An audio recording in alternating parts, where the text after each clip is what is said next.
अस्सलाम वालेकुम फ्रेंड्स। उम्मीद है आप सब लोग खैरियत से होंगे। अच्छा, आज अगेन एक इम्पोर्टेंट वीडियो कि आप एम्पैथेटिक कैसे बन सकते हैं, यानी कि आप हमदर्द कैसे बन सकते हैं। इसके ऊपर मैंने एक पहले भी वीडियो बनाई है कि जो लीडर्स होते हैं ना, उनमें एक खूबी मस्ट होती है, अगर वो नहीं है तो वो लीडर नहीं। और वो खूबी मैंने बताई थी एम्पैथेटिक होना, हमदर्दी रखने वाला इंसान। अगर कोई हमदर्द नहीं है या हमदर्दी नहीं रखता या एम्पैथेटिक बिहेवियर उसका नहीं है तो वो लीडर नहीं।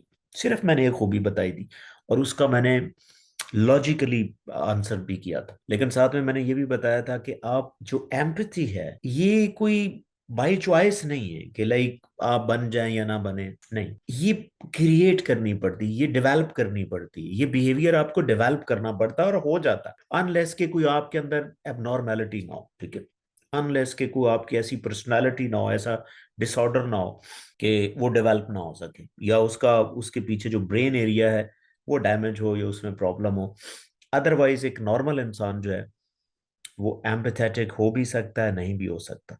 अगर वो नहीं है तो उसने एफर्ट नहीं की। अब ये हो कैसे सकते हैं आप देखें। आपने मेरी वीडियोस देखी होंगी, मैं कोई लंबी चौड़ी चीजें नहीं बताता, मैं क्रक बताता हूँ, एक चीज का ना निचोड़ बताता हूँ। तो इसी तरह अगर आप एम्पैथेटिक बनना चाहते हैं, अच्छा, आप एम्पथी जो है वो लीडर वीडर में भी छोड़े। मैं कहता हूं कि मैं उसको इंसान ही नहीं समझता जिसमें एम्पथी या एम्पथेटिक बिहेवियर ना। बहुत इंपॉर्टेंट चीज। अब इसको आप डेवलप कैसे कर सकते हैं, एक छोटी सी अप्रोच दूंगा, लेकिन वो बहुत काम की अप्रोच है। कि अगर आप एम्पथेटिक होना चाहते हैं, अब एम्पथेटिक होना क्या चीज है इसको भी मैं आसान लफ्जों में पहले समझा दूं जिन्होंने दूसरी वीडियो नहीं देखी। एम्पथेटिक होने का मतलब ये है कि अगर आप किसी के साथ गुफ्तगू कर रहे हैं या किसी के साथ बैठे हैं, उसकी कोई भी फीलिंग है, वो खुशी वाली हो सकती, गमी वाली हो सकती, जैसे वो फील कर रहा है, क्या आप उस जैसा साथ फील कर सकते हैं? अगर आप कर सकते हैं तो ये आपका एम्पैथेटिक बिहेवियर है। और ये बहुत कुछ विन कर सकता है ये बिहेवियर आपका, अगर आप किसी के साथ एम्पैथी शो करते हैं। और एम्पैथी जो है वो डेवलप की जाती है, जैसे मैंने आप बताया कि ये कुछ चॉइस नहीं है कि आप हो या ना हो, नहीं, ये अनकॉन्शियसली कॉन्शियसली आपके अंदर बनती रहती है। यानी कि आपका फैमिली कल्चर आपको बना रहा होता, आपकी सोसाइटी बना रही होती है, आपकी स्कूलिंग है, आपकी एजुकेशन है, पेरेंटिंग है, ये सारे फैक्टर इसमें इन्वॉल्व होते हैं। लेकिन अगर आप एडल्ट हो चुके हैं, नहीं हैं, तो आप कैसे एम्पैथेटिक बन सकते हैं? एक छोटी सी एक्सरसाइज आपको बता रहा हूँ। इसको हम कहते हैं माइंडफुल रहना, माइंडफुल होना, या इसको हम माइंडफुलनेस स्ट्रेटजी भी कह सकते हैं। अब आपने करना क्या, माइंडफुलनेस पहले कहते किसे हैं, यानी कि ये आपको पता। माइंडफुलनेस का मतलब होता है कि अगर आप प्रेजेंट सिचुएशन को फील करते हैं ना, इसको हम माइंडफुलनेस कहते हैं। और आप हर काम, जो भी आप काम करें उसमें माइंडफुल होके करेंगे ना, तो आपका इस माइंडफुल होने की वजह से ब्रेन का वो एरिया एक्टिव होता है जो एम्पथी क्रिएट कर, वो एरिया रेगुलेट होता है। अब उस एरिया को हम डिफॉल्ट मोड नेटवर्क कहते हैं। जब भी आपको काम करें माइंडफुल हो, फर्ज करें कैसे, फर्ज करें मैं अगर किसी को सुन रहा हूं तो हकीकत में उसको सुने। आप कॉन्शियसली कॉन्शियसली अवेयर होके सुने, यानी कि उसको लगे कि आप सुन रहे हैं, और आपको लगे कि आप उसे सुन रहे हैं क्योंकि आप चीजों को ऑब्जॉर्व कर रहे हो। अब इसका मतलब ये है कि माइंडफुल होने का मतलब ये है कि आप जहां पे भी हैं, जो भी काम कर रहे हैं, आप फ्यूचर को भी साइड पे करके और माजी को भी साइड पे करके करंट सिचुएशन को अगर आप एंजॉय कर रहे हैं तो ये माइंडफुल है। माइंडफुलनेस ये करेंगे तो इसकी और कई फायदे हैं, वो भी मैं आपको बता देता हूं। लेकिन जो सबसे बड़ा फायदा है वो आपके अंदर एम्पथी क्रिएट करता है। और एम्पथी की खूबी मैंने आपको बताई कि अगर आप एम्पथेटिक है ना, आप लोगों के दिल जीत सकते हैं। लोगों के दिल जीत सकते हैं कैसे? जब आप किसी को, किसी की फीलिंग अपने अंदर सुनते हैं ना, उस बंदे में आपके लिए ट्रस्ट पैदा हो सकता है। और जब ट्रस्ट पैदा हो जाता है, आप जिधर जाएंगे वो बंदा आपके पास है। The main important thing is developing a state of trust in the next person. Very simple जी।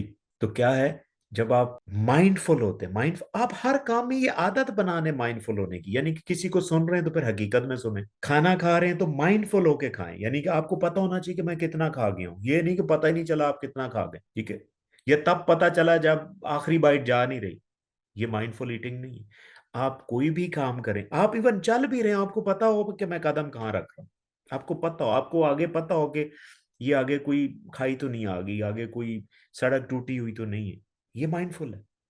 इसके इस स्टेट में रहने, यानी कि जो काम आप कर रहे हैं उसी माहौल में रहें। एक तो आपकी मिस्टेक्स नहीं होंगी, उस टाइम भी आपके बहुत फायदे होंगे, ठीक है। लेकिन जो अनकॉन्शियस आपको आपको पता ही नहीं है, जिन चीजों का जिन फायदों का आपको पता ही नहीं, वो भी हो रहे होंगे। वो उनमें क्या है, आपके अंदर एम्पथेटिक बिहेवियर डेवलप हो रहा है। क्यों? क्यों? माइंडफुल रहने से आपका एक ब्रेन एरिया ऐसा रेगुलेट होता है, रेगुलेट का मतलब वो बैलेंस में होता है, जिसे हम डिफॉल्ट मोड नेटवर्क कहते हैं। अब वो ब्रेन एरिया एम्पथी को डेवलप करता है। अब माइंडफुल ने तो एम्पथेटिक बिहेवियर आपको दे दिया, इसके साथ और क्या, आप में स्ट्रेस कम होगा, आपके अंदर एंजाइटी कम होगी, ठीक है। उसके अलावा आपसे मिस्टेक्स कम होंगी अगर आप माइंडफुल होते हैं।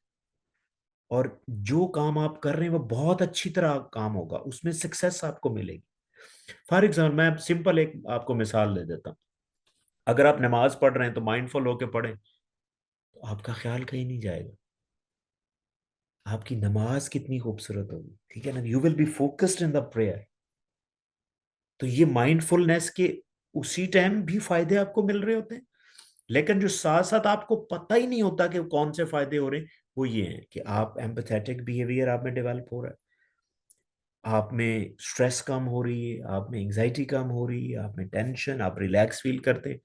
तो इस रिलैक्सेशन या इस माइंड स्टेट की वजह से क्या होता है, ब्रेन का एक और एरिया एक्टिव होता है जिसे हम प्री फ्रंटल कॉर्टेक्स कहते हैं। इसका काम क्या होता है? प्लानिंग अच्छी करना, डिसीजन मेकिंग अच्छी करना, जजमेंट अच्छी करना, किसी को असेस अच्छा करना। मैं कहता हूं कि बहुत ज्यादा फायदे हैं आप। तो अगर आप, अगेन ये मेरा टॉपिक एम्पैथी के ऊपर था, लेकिन बीच में मैंने ऐसे हल्का सा टच दे दिया आपको बाकी चीजों का। तो भाई अगर आप एम्पैथेटिक बनना चाहते हैं, और एम्पैथेटिक बनना मैं कहता हूं कि खासकर इस माहौल में 21st सेंचुरी में इंतहाई जरूरी। अगर आप एम्पैथेटिक है ना, आप हर जगह कामयाब है, बिलीव मी, हर जगह कामयाब है। आपकी रिस्पेक्ट भी है, सक्सेस भी है, एवरीथिंग है, आपके रिलेशनशिप भी बहुत अच्छा है। आप किसी का दिल जीत सकते हैं, किसी का दिमाग जीत सकते हैं, you can do everything. So be empathetic. And if you have any question, please write me in the comment section, and definitely, and you know, I answer always. Thank you so much.